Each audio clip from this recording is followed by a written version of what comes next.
טוב, אז אנחנו נפתור היום את תרגיל 5-5. אנחנו בעצם בתרגיל הזה צריכים למצוא את הבעיה הדואלית של הפונקציה הזאת. אז יש לנו פונקציה c משוחרף כפול x תחת אילוצי האי שוויון gx קטן שווה ל-h ואילוצי השוויון ax שווה b. טוב, אז כדי למצוא פונקציה דואלית, דבר ראשון אנחנו צריכים לחשב את הלגרז'יאן. אם אתם לא זוכרים מה זה לגרז'יאן, אז בעצם לגרז'יאן אנחנו לוקחים את הפונקציה תחת האילוצים, כותבים את הפונקציה ומוספים את האילוצים, את אילוצי האי שוויון, מוספים את אילוצי השוויון, וזה בדיוק מה שנעשה פה.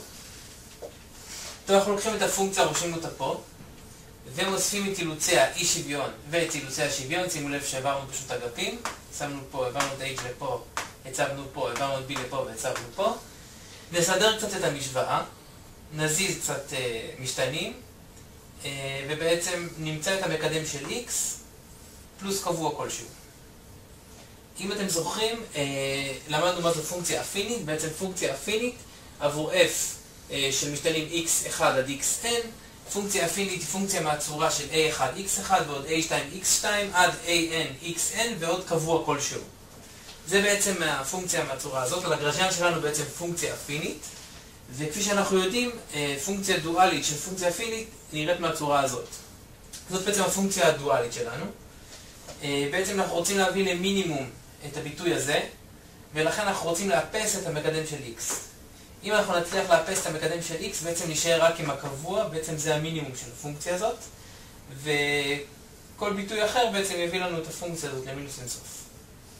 אוקיי, עכשיו נצא להפסקה ונמצא את הבעיה הדואלית.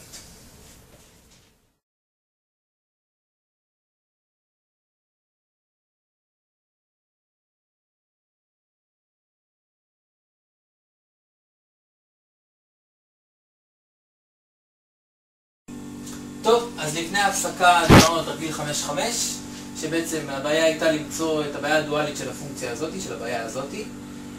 לפני ההפסקה בעצם מצאנו את הפונקציה הדואלית, כפי שאתם זוכרים, הבאנו אילוצים חדשים, ועכשיו אנחנו בעצם צריכים למצוא את הבעיה הדואלית. אז בעצם הבעיה הדואלית שלנו זה להביא את הפונקציה הזאת למקסימום תחת האילוצים של למדה גדול שווה מ-0.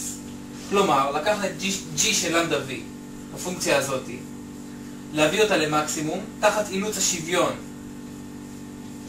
שהבאנו מלמעלה ומקודם, ואילוץ האי שוויון כרגיל של למדה גדול שווה מ-0. בעצם זאת הבעיה הדואלית של הבעיה הזאת. וזה הכל.